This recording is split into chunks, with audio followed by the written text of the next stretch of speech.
Les amis, bonjour à tous et j'espère que vous allez bien, que tout se passe pour le mieux pour vous. On se retrouve pour le bureau Charinganesque, vous savez ce que ça veut dire, c'est lors des grands événements, c'est lors des grands moments, c'est lors des questions-réponses sur Insta. N'hésitez pas à rejoindre le Instagram, Football, il est dans la description, c'est là-bas que beaucoup de choses se passent.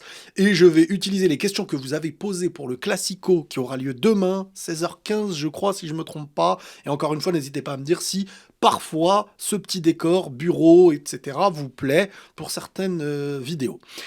Alors, bon, les gars, l'état d'esprit. Avant de commencer, mon état d'esprit pour demain, il est que est-ce qu'aujourd'hui, un supporter du Real Madrid attend quoi que ce soit sur les dernières semaines? Premièrement. Donc, tu t'es mangé trois raclés? Non, non, deux raclés. Un match qui te fait peut-être plus mal que les raclés, au vu de la finale, de l'ambiance, de l'arbitrage, qui ne, pour moi, encore une fois, l'arbitrage là qui aura été très favorable au Real, qui en plus est amené à une défaite derrière, qui en plus avec toutes les polémiques, qui en plus avec les joueurs qui ont pété les plombs, tout ça, c'est de la souffrance en plus. Hein. C'est pas. Et je l'espère demain qu'on va avoir que tu gagnes dans le foot ou que tu perds dans le foot. Point. N'oubliez pas que tous les problèmes des réseaux là qui m'ont rendu fou et tout, c'était en rapport à une finale et à un classico. Et le classico, en fait, c'est un gros problème. C'est un gros problème quand tu dois parler des deux équipes. Enfin, que tu parles des deux équipes quotidiennement, plutôt. Donc moi, voilà, je vous ai dit mon état d'esprit, c'est que le Real, entre guillemets, n'a plus rien à perdre, vu qu'ils ont tout perdu, vu que le Real est déjà sous terre dans leur esprit, ils ont déjà anticipé la fin d'Ancelotti, que le nouveau coach arrivera, qu'en fait, on n'est plus dans l'idée de... euh, on va possiblement le faire, on va peut-être prendre un titre cette année. Dans notre esprit, ça n'a pas lieu. Et c'est pas... Attention, parce que je vois, il y a plein de gens qui se mettent dans un état d'esprit où, parce que, entre guillemets, il n'y a plus rien à perdre, on est bien. Mais c'est une honte, non? C'est une honte qu'on ait plus rien à perdre en faisant une saison blanche. Qu'on soit en train de se dire qu'à 4 points du Barça, en vrai, si on perd, c'est la norme. Ça, c'est une honte, faut pas s'habituer à ça. Le Real Madrid, c'est pas ça. Donc ça, c'est une grande honte qu'on malheureusement assume parce que c'est la réalité cette saison. Nous, on se voile pas la face non plus. On se dit les choses telles qu'elles sont. Le Barça est meilleur, le Barça fait une meilleure saison, le Barça fait un meilleur football, le Barça est plus cohérent, le Barça a une meilleure tactique, le Barça a été meilleur aussi en Europe, le Barça est plus dangereux, le Barça fait quelque chose qui participe à être l'une des meilleures équipes du monde actuellement. Alors, ils ont été éliminés, ça c'est le point noir côté Barça aussi, parce que quand tu fais l'une de tes meilleures saisons et que tu es l'une des meilleures équipes au monde, t'es pas toutes les années l'une des meilleures équipes au monde. Et quand tu l'es, bah, qu'est-ce que tu fais quand tu l'es? Parce que quand tu l'es pas, c'est pas bon. Et ça, on le sait, le Real cette année, c'est pas bon. Mais dans ton pas bon, qui es-tu? Et dans ton très bon, qui es-tu? Ça aussi, c'est la grosse déception du Barça cette année. C'est-à-dire qu'ils avaient tout pour aller chercher cette Ligue des Champions. Il n'y a pas eu la défaite où tu te dis ouais non mais ils ont mérité, en fin de compte, que ce soit en Liga, que ce soit en Ligue des Champions, ou même en Coupe, il n'y a pas le match où tu te dis le Barça de manière il mérite pas d'être là, bravo quand même. Le bravo qu'on évoque côté Barça, c'est surtout bravo parce que c'était tellement inattendu avant la saison. Vous voyez, il y a des nuances. On peut dire bravo au Barça même dans l'élimination, tout comme on peut dire purée quelle déception parce qu'on est dans une forme de prime depuis bien longtemps. Déçu d'une chose, mais bravo pour autre chose. Et après, chacun regarde ce à quoi il a envie de s'accrocher. Le fait que le Barça, ça y est, mais ça je vous le disais depuis longtemps, et ça je sais pas si vous vous rappelez même époque Dembélé, Xavi, quand il arrive, tout que je disais, les gars, doucement, mais là vous êtes au moins sur la pente montante. Ça y est. Et on verra quand est-ce que vous allez... Mais vous l'étiez, je le disais et je le redisais quand plein de supporters du Barça étaient en mode gna gna gna, truc, ou alors certains qui s'enflammaient le temps d'un mois en disant on est la meilleure équipe du monde et tout. Heureusement que des fois je vous calme un petit peu les copains. Heureusement. Ça faudra dire merci. Faudra dire merci tonton. Plus sérieusement, voilà l'état d'esprit. Le Barça par contre a tout à perdre demain. Parce que le Barça toute la saison c'est un état d'esprit où malgré tout, t'es meilleur que 99% des équipes. T'es meilleur en Espagne. Tu l'as montré à l'Atlético, tu l'as montré au Real. Tu l'as montré en Liga pour l'instant, tu l'as montré en Copa et en Ligue des Champions. Bon, tu fais partie des 2-3 meilleures équipes du monde de cette Ligue des Champions. Et Bah, si tu ne prends pas ta Liga, si demain tu fais un faux pas contre le Real, un faux pas contre le Real demain, c'est simplement une défaite. Hein. Victoire au match nul, c'est parfait pour le Barça. Victoire, bravo la Liga. Match nul, bravo la Liga, parce que c'est fini. 4 points d'écart alors qu'il resterait je sais plus combien, 2 ou 3 matchs derrière. Certes, t'en as 2 qui seront les dernières journées, mais est-ce que dans ces dernières journées, t'auras pas déjà éteint? Et pour avoir éteint le Real, il faut les battre dans le Classico. Par contre, tu perds le Classico si t'es le Barça, après avoir perdu contre l'Inter, là, tu te retrouves dans quelque chose qui devient très problématique. Très, très problématique, même, je dirais. Parce que tu seras dans un état d'esprit où si, malheureusement, tu fais le plus petit faux pas, et il y a de fortes chances que tu le fasses, parce que tu maîtriseras pas l'arbitrage à 100%, parce que l'état d'esprit sera en doute constant, sauf si le Real fait un faux pas aussi. Alors là, ce serait la cata. T'imagines, t'es le Real, tu gagnes le Classico, le Barça fait un faux pas, et toi tu perds. Genre, ils font un nul, mais toi tu perds après à côté contre plus petit. Mais ce que je veux dire, c'est que là, les dernières journées, t'imagines, le Barça, en fait, n'a pas le droit de perdre cette Liga. C'est leur Liga, d'une certaine façon. S'ils perdent la Liga, là, alors oui, on se souviendra de la progression. Il y aura beaucoup de points positifs à retrouver, hein, mais l'échec, entre guillemets, de trophée rendra ta saison beaucoup plus banale que ce qu'elle était censée être. Tu peux pas, avec ce Barça, ne prendre qu'une coupe. Tu peux pas. Normalement, t'étais OP favori pour un triplé. Tu peux pas en ressortir qu'avec une coupe, pas avec ta saison. Et c'est là où le Barça aura de la pression. Et c'est là où le Barça, dans son match de demain, peut... Le Barça va bien entamer le match. Voilà, là je finis un petit peu mon intro et après on prend les questions. Mais le Barça va entamer le match de la bonne façon. Je pense qu'il n'y aura pas de galère, ils vont faire reculer le Real comme d'habitude et tout.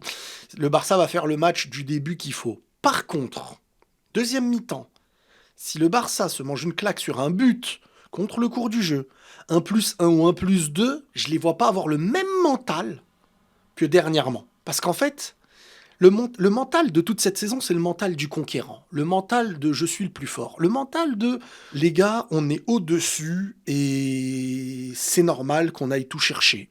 Mais quand tu t'es mangé la claque de ce qui s'est passé en Ligue des Champions, mentalement, aller chercher n'est plus aussi simple dans la ressource que tu demandes à ton être. C'est plus la même chose. Tu te retrouves dans des circonstances où c'est plus... Parfois, vous savez, c'est comme quand t'enchaînes. Quand t'enchaînes un record de victoire. Victoire. T'es à deux doigts de... Bah, dans ta tête, c'est beaucoup plus simple d'enchaîner la victoire quand t'en as beaucoup derrière que quand, ça y est, tu dois... Il y a des choses que tu comprends moins, que tu expliques moins. Comment ça se fait, là, on n'arrive plus. Comment ça se fait, là, c'est moins cohérent. Comment ça se fait? Parce que c'est mental. Et un groupe à 11 sur le terrain, ou 22, plus le coach, qui ne fait que gagner, qui a la confiance, qui a le football, et qui en fait a juste à répéter pour que ça fonctionne, c'est totalement différent de sur quelle base on a besoin de se rappeler, quelle base on rappelle pour la répéter quand la dernière chose qu'on se doit de répéter aura été une élimination en Ligue des Champions. Donc, revenir sur de bons rails, voilà, c'est la bonne expression, savoir revenir sur les bons rails que le Barça a connus cette saison, mais c'est pas pour rien que quand parfois tu gagnes beaucoup, tu as une longue période sans perdre, mais parfois quand tu perds, tu fais nul, bah t'as une longue période sans gagner. Et c'est parce que l'un crée un effet domino sur l'autre. Et on verra, parce que ça se trouve, le Barça va très bien se rattraper, gagner le Classico. Un Classico, c'est à la fois le désavantage et à la fois un avantage, parce que s'il restait que des matchs pièges en Liga sans Classico, l'état d'esprit est beaucoup plus difficile à retrouver face à une équipe que tu considères moins forte, que si t'es le Barça et que tu dois jouer un Real, où tu sais que tu dois être à ton meilleur niveau malgré tout, même si c'est un Real cette année, mais ça reste un Real qui a des individualités, qui dernièrement a failli te piéger, même si je suis d'accord, l'arbitrage aura été très mauvais pour le Barça, mais malgré tout, ça peut être piège. Donc tu sais que l'état d'esprit contre le Real doit toujours être au maximum et gagner contre le Real fait toujours du bien au Barça. À l'inverse, pareil pour le Real. Donc le Barça, le fait que ce soit un classico dans cette fin de saison, ça peut aussi leur redonner de la force parce que retrouver un état d'esprit après une élimination en Ligue des Champions, ça aussi parfois c'est très très difficile. Donc là, il y a un grand bienfait aussi, je pense, que ce soit un classico, ce match-là. Et le bienfait côté Real que ce soit un classico, c'est que c'est pas un match où tu peux gagner, mais le Barça derrière peut gagner aussi. C'est un match où si tu le gagnes, bah le Barça a perdu. Parce que c'est eux que t'affrontes. Et là, en fait, ça aussi, c'est un grand intérêt pour le Real qui peut relancer les dernières semaines. Donc voilà un petit peu l'intro maintenant, les amis, sur Insta. Alors voilà, les amis, sur Insta, hop, vous m'avez posé les questions autour de ce classico. Alors. Je sens la défaite du Barça vu notre semaine catastrophique. Encore une fois, comme je vous ai dit, ça peut être un grand intérêt pour vous que ce soit un classico qui donc en fait remet un état d'esprit de match hyper important contre une grosse équipe, ce qui élève très souvent le niveau des gros joueurs. Ça aurait été beaucoup plus piège de se retrouver dans un match piège de Liga sans être forcément contre un Real. Mais le Real a plus de chances de te battre qu'une plus petite. Enfin, ça dépend après. Qui arrive dans la meilleure dynamique On ne sait pas, en fait, dans quoi va puiser le Barça et dans quoi va puiser le Real. Le Real peut puiser dans le fait de se dire on est sur une saison où on n'a plus rien à perdre, mais par contre, on a tout à gagner vu que plus personne nous attend. Et nous, en fait, on peut faire la surprise de la fin de saison. Tout autant que le Barça peut se dire c'est le Real, les battre chez nous donne la Liga. Donc se dire les derniers efforts de ce match-là suffisent pour prendre la Liga. Et c'est une très bonne saison malgré tout, avec des titres nationaux. Donc, pour moi, il n'y a pas de meilleure dynamique. T'as un Real qui n'a pas de confiance face au Barça, qui ont enchaîné 3 défaites. Le Barça qui peut mettre un record, je crois, 4 défaites au Barça, t'imagines? Tu te manges 4 défaites face au Barça. T'es le Real. Ça met une tarte. Hein. Penses-tu que l'élimination du Barça est un facteur à prendre en compte pour les faire douter? Oui, c'est possible. Comme je dis, parce que tu ne pars pas sur les mêmes ressources. Tu sais pas ce que tu dois répéter. Tu sais ce que tu dois répéter de ce qui a marché, mais tu sais pas... Tu sais, quand avant, t'avais un coup de poing spécial. Vas-y, on va prendre un dessin animé, référence qu'on veut. T'as une technique ultime qui fonctionne. Et quand elle ne fonctionne plus, tu vis plus la même manière de combattre. À vous de faire après la réflexion sur ça. Hein. J'ai pas été très loin. C'est pas la meilleure expression, c'est pas la meilleure argumentation, hein, mais vous avez compris. Est-ce que tu penses qu'on peut s'attendre à un grand Mbappé demain? Oui. Mbappé dans les classicos, il est dans les meilleures dispositions, c'est-à-dire de l'espace, de la profondeur, souvent des petits duels en 1 contre 1. Non, et puis il a enchaîné, hein, je suis désolé, mais hormis le premier match où, certes, il a marqué, mais c'était hors-jeu, mais il a quand même lâché des caviars à Bellingham, mais c'était hors-jeu. Enfin bref, il y a toujours eu des petites choses, entre guillemets, limite, mais malgré tout, Kylian est peut-être l'un des meilleurs joueurs contre le Barça cette année, quoi. Va-t-on avoir droit à un Arda Güler titulaire cette fois-ci? Je crois que oui, parce qu'il a marqué des points.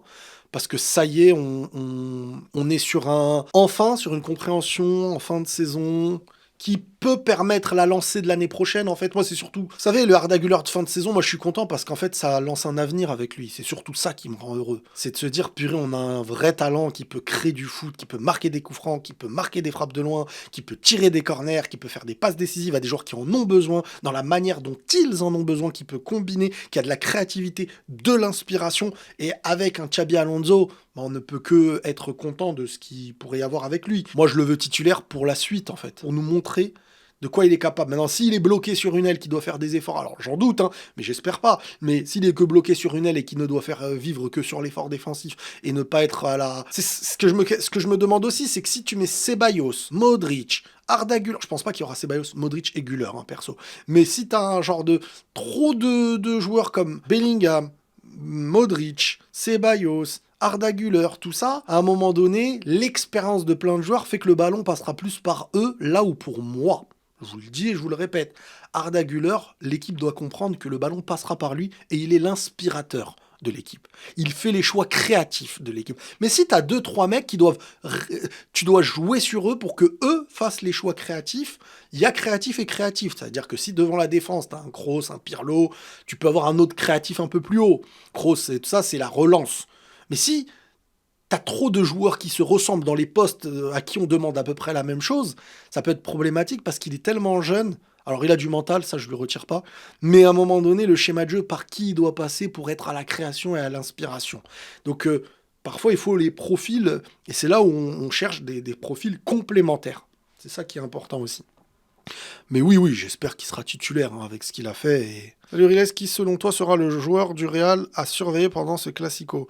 Bah t'as Mbappé, Vini, attention quand même aussi. Avant c'était Vini, hein, donc il est toujours là. Donc c'est toujours un joueur sur qui tu peux aussi faire attention. T'as Mbappé qui dernièrement est incroyable, t'as Bellingham, t'auras Arda Güler, on va voir aussi, c'est la question, c'est le point d'interrogation. Faut pas s'arrêter sur un joueur dans ce genre de match, hein. Tout comme en face, hein. T'as Lamine Yamal, ça peut être très dur aussi. Hein. Après, faut pas oublier un aspect, les gars, c'est que bah t'as aucun défenseur, c'est une dinguerie là ce que je vais dire, t'as aucun défenseur parmi les 4 qui est de base un titulaire à ce poste-là, attendu à ce poste-là. Asensio, il est sorti cette année. Tchouaméni, c'est pas un défenseur central. Vasquez, c'est de base le remplaçant, et je suis très gentil quand je dis remplaçant, de Carvajal. Et à gauche, t'as pas Mendy. Donc t'as pas Carvajal, t'as pas Alaba, t'as pas Rudiger, t'as pas Militao, t'as pas Mendy. Tu fais une nouvelle charnière défensive. Et ça, par contre, ça peut m'inquiéter. Je vous dis la vérité, tu peux te manger une très grosse tarte défensivement. Parce que t'enlèves du milieu un Tchouaméni qui apporte l'équilibre défensif, tu le mets derrière, mais tu mets qui au milieu? Alors j'espère que t'auras un milieu à 4. Ça peut faire peur quand même quand on réfléchit. Hein. T'as trop d'absents et manque de repères. T'as pas joué avec CV. T'as pas un effectif où tu joues 10 matchs en fait dans la saison, ou 5 matchs au moins. Toujours ça change. Si Alonso joue avec 3 défenseurs, est-ce que ce serait pas mieux de garder Rodrigo? Rodrigo, les gars, moi je voulais annoncer en premier depuis longtemps. Pour moi, il part à City, donc ça sert à rien de réfléchir avec Rodrigo. Le jour où on me dit non, c'est bon, il reste cette saison, là on réfléchira avec Rodrigo. En cas de victoire du Real, tu verrais vraiment un faux pas du Barça permettant l'obtention de... Ah bah là, c'est probable. Après, ça n'aura peut-être pas le cas, mais ça n'aura peut-être pas lieu, mais c'est probable. Et la probabilité, elle peut avoir lieu, parce qu'après, tu as 2 matchs importants avec l'idée du moindre doute que tu n'as pas le choix. Et tu joues pas dans la même aisance dans ta tête quand ça y est, quand c'est autant sur le fil, hein, attention. Mais le Real aussi peut faire un faux pas derrière, ça faut pas oublier. Est-ce que c'est un match de revanche pour le Real vis-à-vis de la Coupe du Roi? Non, je pense pas. Je pense que le Real, malheureusement, cette saison, c'est un esprit du faible. Hein. C'est triste à dire, hein, mais c'est l'esprit du faible, le Real, cette saison. C'est même pas l'esprit de se venger. Je pense qu'ils ont tous la tête à l'année prochaine, à la fin de ce cycle, et à renouveler l'année prochaine quelque chose sur une nouvelle base, nouvelle tactique, nouveau football, nouveau coach, nouveau leader, etc., etc., et avoir un équilibre et tout. Donc, je pense que le Real va jouer sans rien avoir à perdre, et encore une fois, c'est honteux. Je dis pas, t'as rien à perdre, ah, on est bien, non, on n'est pas bien, c'est honteux. Mais le Real va jouer avec l'esprit où ils n'auront rien à perdre, là où le Barça peut gagner aussi, a tout à gagner. A tout à gagner, mais a tout à perdre sur ce match. Est-ce que le Barça, selon toi, a une bonne tactique de jeu, monopole du ballon et focus en attaque? Sur cette saison, ça leur donne raison à 99% et ça se joue sur un détail avec Sommer, avec un gardien de malade en face. Encore heureux que dans le foot, il n'y ait pas une tactique qui t'assure 100% de victoire, 100% de trophée, sinon tout le monde la ferait, ce serait facile. Il y a toujours une part de risque à défendre bas, à défendre haut. Le Barça prend un risque qui est rarement pris, mais qui demande beaucoup de travail et qui est tout à leur mérite, mais qui peut parfois se retourner contre eux aussi. C'est ce qui s'est passé avec Flick, même au Bayern. Hein. Mais, oui, ce qu'ils font, en fait, que ce soit par la tactique, par le coach, par les joueurs, par la manière de jouer, la volonté, ce que vous voulez, c'est ce qui a fait revenir le Barça à leur prime depuis presque 10 ans. Donc, est-ce que dire non à cette question ne serait pas logique? Vu l'aspect décisif du match pour les deux et le contexte, saison, tension, Inter, la pression est sur qui? Je pense que le Barça a quand même forcément une pression plus haute dans l'idée d'avoir à rassurer pour avoir gagné. T'as toujours plus de pression quand t'es plus proche de gagner et qu'on peut te l'enlever et que c'est toi qui mérites de gagner sur la saison. Forcément, tu as plus de pression parce que ce que tu as à perdre est beaucoup plus gros et inattendu que ce que le Real a à perdre car déjà attendu. Forcément, mais c'est une pression du gagnant face à une pression du perdant en fait. Mais la pression est plus côté Barça, ils sont chez eux, ils n'ont pas le droit à l'erreur pour pas gâcher tout le travail de la saison et le mérite de leur prime des 10 dernières années. Ils ont des choses à conclure et ne pas les conclure serait une plus grosse déception qu'un Real qui nous déçoit déjà depuis le début de saison. T'as peur? J'ai pas peur parce qu'en fait, malheureusement, je m'attends à rien. Honnêtement, je m'attends à rien. Et puis gagner ne t'assure même pas la Liga. Tu vois, si tu me disais gagner te fait passer premier, ah là, il y aurait une vraie pression. Là, il y aurait une vraie pression. Mais gagner ne te fait même pas passer premier. Gagner te fait revenir à un point de retard vis-à-vis d'eux. En gros, il faut que tu gagnes et que derrière, ils font au moins un nul. Donc bon. En tout cas, c'est le dernier vrai gros match de Liga. Normalement, à moins que le Real gagne et qu'on se retrouve avec une fin de championnat de malade des deux côtés, ce serait top pour moi. Mais bon, si le Barça gagne, ce sera mérité à l'image de leur saison et on dira bravo malgré tout, même si on a mal au cœur. Hein. Mais ce sera comme ça. Donc on verra demain, ça va être le feu. N'hésitez pas à me rejoindre sur mon Insta aussi les copains, parce que pendant le match il va y avoir, on diffuse les buts en story, je réagis à tout ça et tout, donc préparez-vous parce que demain c'est le Classico. En fin d'après-midi, ça va être le feu. It's fire, parce que n'oubliez pas que je suis bilingue. Prenez tous soin de vous les amis, et la paix sur vous.